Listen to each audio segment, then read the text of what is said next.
నమస్కారం డాక్టర్ శ్రీ ఆచార్య అనంతకృష్ణ స్వామి గారు. నమస్కారం అండి.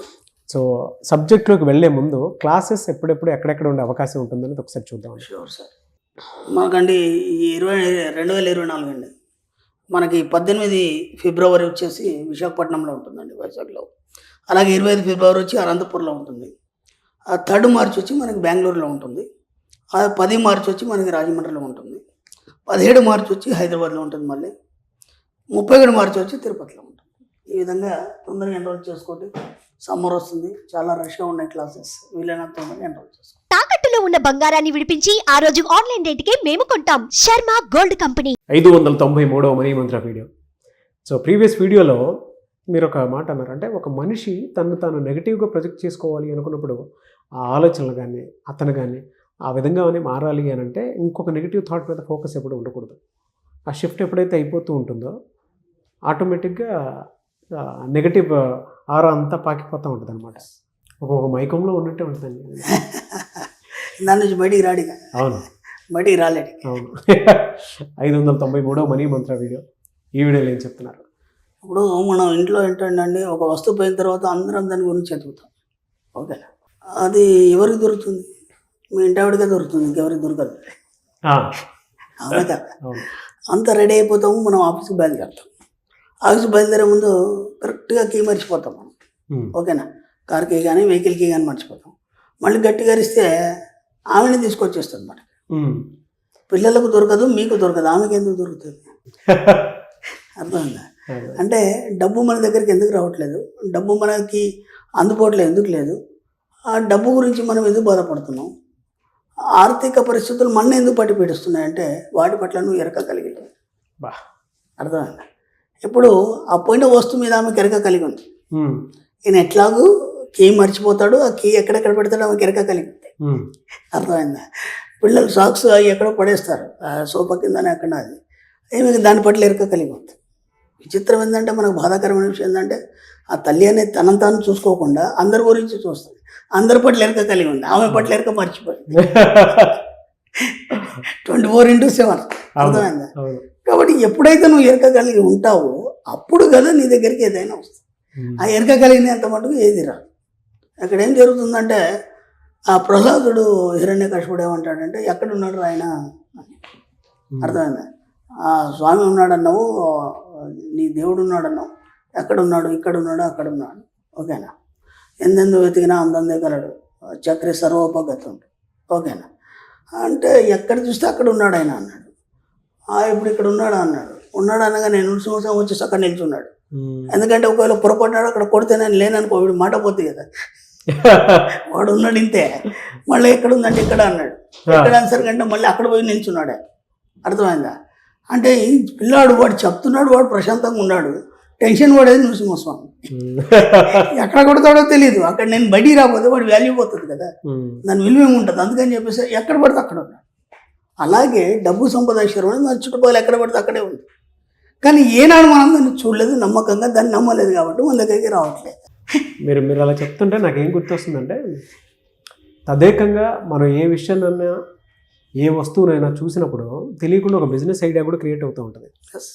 ఆ బిజినెస్ ఐడియా ఎగ్జిక్యూట్ చేస్తే ఒక పెద్ద వ్యాపార సామ్రాజ్యంగా కూడా స్థాపించే అవకాశం ఉంటుంది.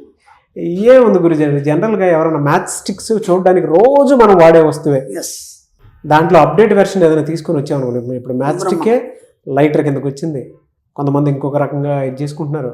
అంటే దాంట్లో అప్డేట్ వెర్షన్స్ చాలా చూస్తున్నాము. అంటే తదేకంగా మనం కూర్చొని ఏదైనా మనం రెగ్యులర్ చేసే పని కానీ, మీరు ఇందాకన్నట్టు మన చుట్టుపక్కల ఉండేటువంటి వాతావరణాన్ని కానీ అబ్జర్వ్ చేసినా కూడా ప్రతి దాంట్లోనూ ఒక కమర్షియల్ ఆస్పెక్ట్ మనకు కనిపిస్తూ ఉంటుంది. మీరు చూడలేకపోవడం మీ దౌర్భాగ్యం. డబ్బు సంపద ఎక్కడుందంటే ఎక్కడుంది, అది మన అందుబాటులో లేదు, నేను ఎప్పుడు ఇలాగే ఉన్నాను అనుకున్నప్పుడు అది నీకు కనిపించదు. నేను ఇంతకుముందు గతంలో చెప్పాను. ఇప్పుడు ఒక కొత్త అడ్రస్కి వెళ్ళాం మనం. కొత్త అడ్రస్ కానీ మనకు తెలియదు, గూగుల్ పట్టుకొని పోయినా కూడా మనం ఏం చేస్తామంటే, మనకు పర్ఫెక్ట్గా రూట్ చూపిస్తున్నావు సరే, ఎక్కడో కారు ఆపి టీ తాగుతుంది, ఎలా పోవాలి మళ్ళీ వాళ్ళని అడుగుతాం కదా. అవునా కదా? అంటే నువ్వు ఏదైతే అన్వేషిస్తావో అన్వేషించినప్పుడు దారులన్నిటి ఓపెన్ అయిపోయి సుగమం అయిపోతుంది దారి అనేది. అలాగే డబ్బు విషయంలో కూడా మీరు ప్రయత్నాలు చేసినప్పుడు కదా, దాని పట్ల ఎరక కలిగి ఉన్నప్పుడు కదా మీకు చుట్టూతా మీతోనే ఉంటుంది. అది మీరు ఎప్పుడైతే ఎరక కలిగి లేరో అది దూరంగా కనిపిస్తుంది, ఎక్కడో ఉంటుంది. అది అవును. చెప్తున్నాను కదా, కీ ఆమెకి ఎందుకు దొరుకుతుంది ఎప్పుడు కూడా? ఇతను ఎంత ఎతికినా దొరకదు. కరెక్ట్ టైం తీసుకొని ఇవ్వండి మీ కీ అని ఇచ్చేస్తుంది. అంత హడావుడిలో కూడా అంటే ప్రతి దాని పట్ల ఆమె ఎరక కలిగి ఉంది కాబట్టి ఆమెకు అన్నీ అందుబాటులో ఉంటాయి. మీరు డబ్బు సంపాదించడం పట్ల నిరంతరం ఎరక కలిగి ఉన్నప్పుడు అవన్నీ మీకు అందుబాటులో ఉంటాయి. ఇందాక మీరు అన్నారు ఏదో కొత్త పర్స్పెక్టివ్ కానీ లేకపోతే ఆస్పెక్టివ్ కానీ క్రియేట్ అవుతుంది గురువారు. మీరు ఏం చేస్తారంటే ఎప్పుడు ఒక పెన్ను పేపర్ దగ్గర పెట్టుకోండి. మీరు ఎన్నోసార్లు అన్నారు గురుగారికి ఎప్పుడు వచ్చిన పేపర్ ఉంటుంది మీ దగ్గర అన్నారా లేదు? ఆ పేపర్ మీద ఏముండదు మళ్ళీ, అది కూడా ఏముండదు, జస్ట్ ఎల్లో కలర్ పేపర్ మాత్రం ఉంటుంది. పెన్ ఉంటుంది, ఎల్లో కలర్ పేపర్ ఉంటుంది. మేబీ మీరు బయటికి ఎప్పుడైనా డాక్టర్ ఆచార్య అనంతకృష్ణ స్వామి గారితో ఎవరైనా ఎప్పుడైనా కలిసినప్పుడు చూడండి, ఒక ఎల్లో కలర్ పేపర్ పెన్ను డెఫినెట్గా ఉంటుంది. అంటే చెప్తున్నాను సార్ ఇది ఇలా ఉంటుందని చెప్పేసి. ఎందుకంటే ఇప్పుడు మీరే అన్నారు మనం ఆలోచిస్తున్నప్పుడు కానీ లేదంటే ఒకే తదేకమైన ఆలోచనలు కలిగి ఉన్నప్పుడు కానీ లేదంటే దేని గురించి అన్వేషిస్తున్నప్పుడు కానీ ఏమైందంటే మనకు కొన్ని ఐడియాస్ వస్తాయి. ఎంత అద్భుతమైన ఐడియా వస్తుందంటే అరే ఇది ఇలా ఇంప్లిమెంట్ చేస్తే బాగుండు అనిపిస్తుంది. తర్వాత జస్ట్ ఒక గంటలో వేరే పనిలో పడిపోగానే మర్చిపోతాం మనం. అర్థమైంది? ఇప్పుడు పెన్ను పేపర్ మన దగ్గర ఉంది. ఇప్పుడంటే మొబైల్ ఉంది, మొబైల్లో మనం నోట్ చేసుకోవాలి, ఆ డ్రైవింగ్లో ఉంటాము అలా అంటే పబ్లిక్లో ఉంటాం, అంత వేస్ట్. జస్ట్ ఒక కోడింగ్ కింద మీకు ఏదైతే ఆలోచన వచ్చింది ఒక కోడింగ్ కింద ఒక 2 అక్షరాలు ఇట్లా ఇలా ఇలా రాసేసుకుని పక్కన పడేశారు అనుకోండి. సాయంత్రం వెళ్ళిన తర్వాత దాన్ని జస్ట్ మాకు ఐడియాకి వస్తుంది, దాన్ని చూస్తే అదంతా మీకు ఐడియా వస్తుంది, దాన్ని మనం ఇంప్లిమెంట్ చేయొచ్చు. అర్థమైంది? అంటే ఇదంతా ఎప్పుడు వస్తుంది? నీ యొక్క జీవితం మీద నీకు సృజనాత్మకంగా ఆలోచించినప్పుడు మాత్రమే వస్తుంది. నిస్సత్వంతోనే నీరసంగా ఉన్నప్పుడు ఎలాంటివి వస్తాయి? అలాంటి ఆలోచనలు వస్తాయి. అర్థమవుతుందా? కాబట్టి ఎప్పుడు కూడా జీవితాన్ని ఎలా మనం మార్చుకోవాలంటే సృజనాత్మకంగా మార్చుకోవాలి. సృజనాత్మకంగా మార్చుకోవాలన్నప్పుడు ఏం కావాలి? నిరంతరం డబ్బు సంపాదించారు నీ చుట్టుపక్కల నీకు కనిపించాలి. కనిపించినప్పుడు ఏమవుతుంది? ఇంకా అనుమానం లేదు, ఇక్కడ ఉందా అక్కడ ఉన్నాడా అంటే ఎక్కడైనా ఉంటాడు ఆయన. అవునా కదా? ఆయన అంటే ఏంది? ఆయన అంటేనే లక్ష్మి కదా, ఆయన అంటేనే లక్ష్మి స్వరూపం సంపద స్వరూపం కదా, ఎక్కడైనా ఉంటాడు కదా ఆయన. మనం దాని ఒక రూపాన్ని ఊహించుకున్నాం, ఎందుకంటే మనకు చెప్పడానికి వినడానికి ఈజీగా ఉంటుంది కాబట్టి ఒక రూపాన్ని క్రియేట్ చేస్తాం తప్ప అవన్నీ ఏమి లేవు మనకు. ఎందుకంటే మనకు అర్థం కావడానికి ఒక స్టోరీ అనేది మనకు చెప్పబడింది. కాబట్టి ఎక్కడుంది డబ్బు సంపాదించారు అంటే నీ చుట్టుపక్కల ఉంది, నీతోనే ఉంది. ఎప్పుడైతే నువ్వు దాన్ని గుర్తిస్తావో దాని మీద నువ్వు ఫోకస్ చేస్తావో ఆటోమేటిక్గా మెల్లిగా బహిర్గతం అవుతుంది. అర్థమైంది?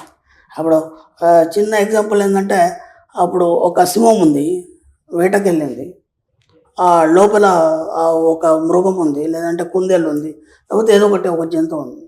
ఇది వెయిట్ చేస్తుంది, వెయిట్ చేసి ఇది అఫర్మేషన్ చేస్తుంది. ఏమనంటే అది బయటికి రావాలి బయటికి రావాలి బయటికి రావాలి, వేరేదికి ఏ ఆలోచనలు పెట్టాలి, కాన్సన్ట్రేట్ చేస్తుంది. అది ఎంతసేపు చేస్తుంది వెయిట్ లోపల, ఇది వెళ్ళిపోయింది అనుకోని మెల్లే బయటకు వస్తాక మనం పట్టేస్తుంది. కాబట్టి ఎక్కడ లేదు, మొత్తం అంతటా ఉంది డబ్బు సంపద ఐశ్వర్యం అనేది దగ్గరనే ఉంది. నువ్వు దాన్ని ఏకాగ్రత చేయట్లేదు. ఏకాగ్రత ఎప్పుడు చేస్తావు ఆటోమేటిక్గా అదే బయటకు వచ్చేస్తావు, అంతే. ఒకటి చెప్తాను డాక్టర్ శ్రీ ఆచార్య అనంతకృష్ణ స్వామి గారు. జనరల్గా మీరు రాసేటువంటి రైటింగ్ అవి మాట్లాడితే ఒక్కొక్క పదాలు ఎలా అమరిక ఎలా ఉంటుందో ఆ రైటింగ్లో స్పష్టంగా కనిపిస్తూ ఉంటుంది. బ్రహ్మాండంగా తిన్న సినిమా కూడా తీద్దామని ఆలోచన మన సబ్జెక్ట్ మీద. కానీ ఇప్పటికీ చాలా మంది తీస్తున్నారు సబ్జెక్ట్ మీద, చాలా చూస్తున్నాను. నాకు కూడా కొందరు చూసి చెప్తారు, కొన్ని రీల్స్ కానీ కొన్ని సీరియల్స్ కానీ లేకపోతే మన పదాలు చాలా ఉపయోగిస్తున్నారు చాలా మంది. సంతోషం, కనీసం ఆ విధంగా పబ్లిక్ లో ఒక పాజిటివ్ అనేది వచ్చింది. చాలా సంతోషం. అది ఉంది కాబట్టి మనం కూడా ఖచ్చితంగా ఈ ఓన్లీ సబ్జెక్ట్ మీద ఒక సినిమా తీయాలనే ఆలోచన నాకు కూడా ఉంది. చాలా మంది నిర్మాతలు కూడా వచ్చారు. నాకు కొంచెం టైం కావాలి, ఓకే, ఎందుకంటే దీన్ని ఇంకా సంపూర్ణంగా అందించాలన్నప్పుడు ఇంకా చాలా బుక్స్ రిలీజ్ కావాలి. నేను ఎప్పటి నుంచో డైరెక్షన్ చేద్దాం అనుకుంటున్నాను. అది ఈ రకంగా సరే తీరేలా చేద్దాం, చూద్దాం సార్. డైరెక్టర్ వేరే వాళ్ళని పెట్టుకుందాం, మళ్ళీ మనకి స్క్రిప్ట్ లో కలం పెట్టేవాడు కలమే పట్టాలి, డైరెక్షన్ చేసేవాడు డైరెక్షన్ చేయాలి. మనం పోయి దాంట్లో తలకాయ పెట్టామనుకో ఉండదు పోతుంది. కాబట్టి ఎవరి పనులు వాళ్ళకి అప్పచెప్తూ మన పని మనం చేద్దాం. చాలా కూడా ఈ మధ్య సినిమాల్లో మన డైలాగ్స్ కానీ మనం చెప్పిన అఫర్మేషన్స్ కానీ నువ్వు ఇలా అనుకుంటే అయిపోతుంది చూడు అని చెప్పేసి ఇలా చాలా వచ్చాయి ఈ మధ్య. చాలా హ్యాపీగా ఉంది. మొత్తానికి అందరు సబ్జెక్ట్ పట్టుకున్నారు ఆ సినీ ఫీల్డ్ లో కూడా, దాన్ని పబ్లిక్ లో క్రియేట్ చేస్తున్నారు. అలాగైనా మన సబ్జెక్ట్ ని ఎంతో మందికి స్ప్రెడ్ చేయడం జరుగుతుంది. ఇంకో విషయం వాళ్ళందరికీ కూడా కృతజ్ఞతలు. ఈ మధ్యలో ఏదో సినిమా చూసిన దాంట్లో షూట్ లో వాళ్ళు టీవీ ఆఫ్ చేసి మర్చిపోయారు ఏమో మనకు తెలియదు, కానీ స్క్రీన్ రన్ అవుతుంది అక్కడ. అంటే ఒక్కొక్క సినిమాలోనే మీది నాది వీడియో రన్ అవుతుంది. మరి షూట్ చేసేటప్పుడు మరి కావాలని పెట్టారా లేదంటే అనుకోకుండా యాక్సిడెంట్గా యాదృచ్ఛికంగా జరిగిందా వచ్చిందా యాదృచ్ఛికంగా తెలియదు. ఆ సినిమా పేరు అది లాస్ట్ ఇయర్ వచ్చింది. సరే. కావచ్చు, కానీ మొత్తానికి సబ్జెక్ట్ ని సినిమాలో కూడా బాగా చూపిస్తున్నారు. అవును. వాళ్ళందరికీ కృతజ్ఞతలు. Yes. ఎందుకంటే జనాల్లో మార్పు రావాలి. అవును. కొన్ని బిట్స్ కొన్ని జీవితాలు మారుస్తాయి. ఆ విధంగానైనా సబ్జెక్ట్ అందరికి చేరుతుంది. సంతోషం. డెఫినెట్గా. ఎనీవేస్ థ్యాంక్ యూ అండి. Thank you so much doctor Shri.